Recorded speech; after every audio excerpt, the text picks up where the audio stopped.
Hello friends. So today we will solve a problem from university paper, Pune University paper, which came in May 2013, and the weightage for this problem was 6 marks. So a 120 long bar has a rectangular cross section. So the rectangular cross section is given to us.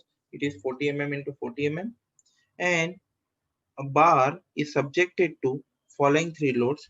So 200 kilonewton of load is applied along the longitudinal direction on a 40 into 40 face. So let's say this is your rectangle. So x direction is this direction, or we can say this direction as a longitudinal direction. So on this face, 200 kilonewton of load is applied. And what are these dimensions? These dimensions are 40 into 40.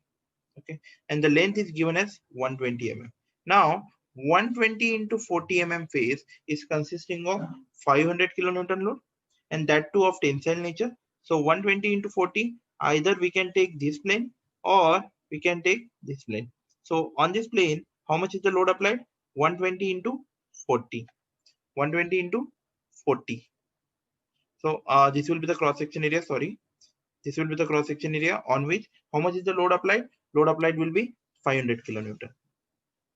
And along the z direction, the load applied will be 400 kilonewton. Here also, the cross section area will remain the same, that is 120 into 40. So stress is given in terms of force and cross section area. So first of all, our first task is to calculate the stress.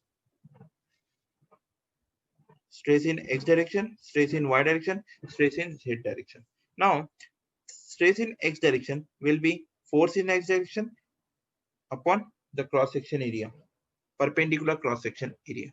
Now here the load applied is 200 kilonewton. It can be written in terms of 200 into 10 cube.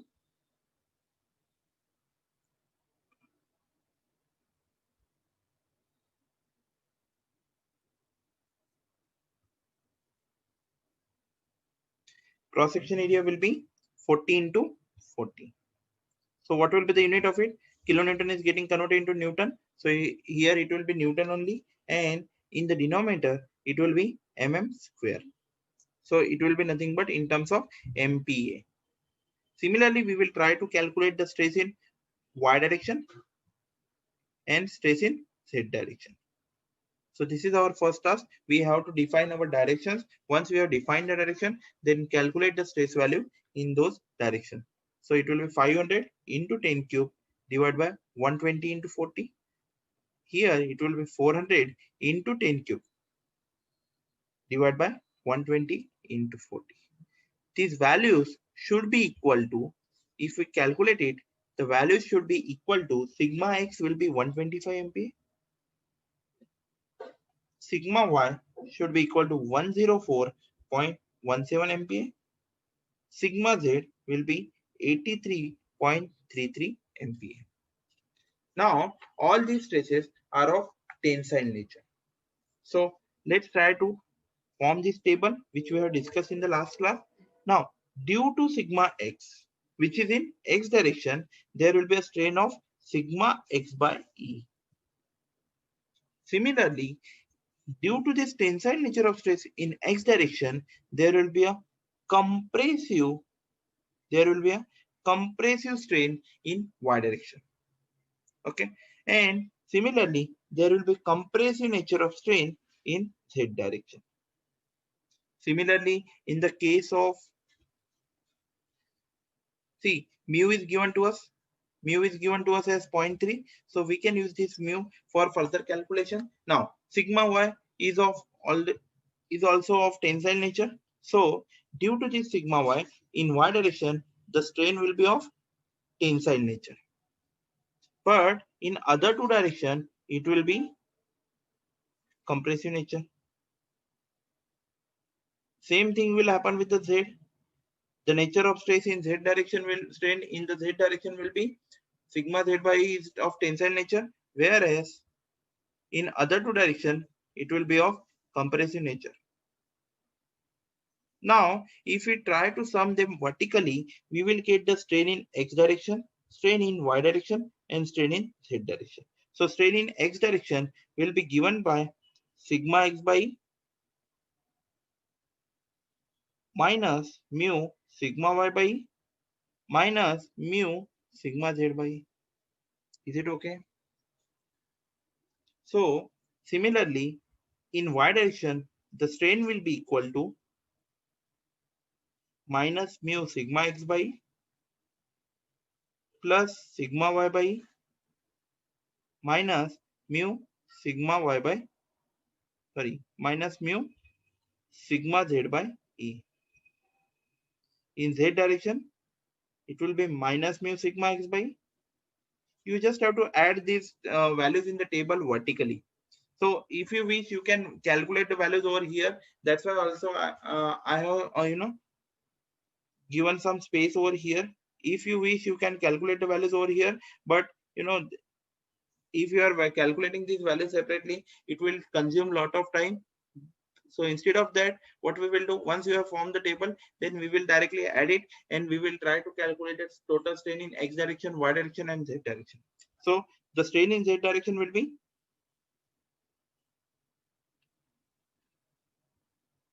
so these are the strain value. Now you can take E as a common because E will remain same. E is nothing but your Young modulus value that will remain same. So if we try to calculate, if we substitute all these values, sigma x is nothing but 125 MPa, whereas sigma y is 104.17 MPa, sigma z is nothing but 83.33 MPa, and E is given as 200 GPa. 200 GPa is nothing but 2 into 10 to the power 5 MPa. So all these values we will try to convert it into MPa. MPa is nothing but Newton per mm square. Okay, mu is given as 0.3. As soon as we will substitute these values, we will get the strain in x direction as 0.6.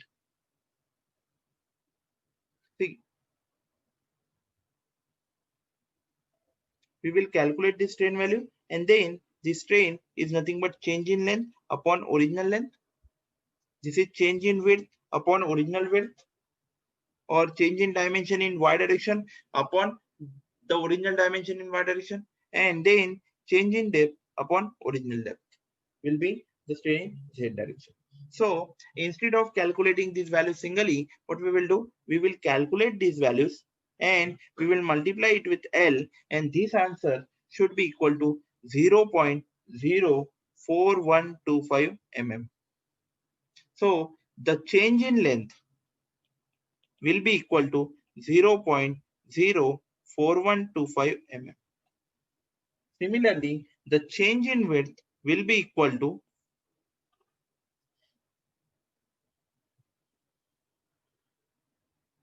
8.33 into 10 to the power 3 mm. Change in depth will be equal to 2.916 into 10 to the power minus 3 mm. So these values are already calculated with me. So you can calculate these values and please check whether you are getting the same answer or not. Now we know one thing, the volumetric strain is nothing but change in volume upon original volume, and which is nothing but strain in x direction plus strain in y direction plus strain in z direction. Okay. So here we can calculate this with the help of this equation. And what is the thing that we have to calculate in this problem? We have to calculate the change in volume. So as soon as we will substitute these values, if we try to calculate the strain in x direction, strain in y direction, and strain in z direction, what will be the total volume? Total volume will be 40 into 40. Total volume will be 40 into 40 into 120. As soon as we will do so, we should get the total volume as 120 mm cube. You can check the answer, and if you are getting this answer, please comment in the chat box. And even if you are not getting answer, if you have any query, please put it in a chat box. Thank you.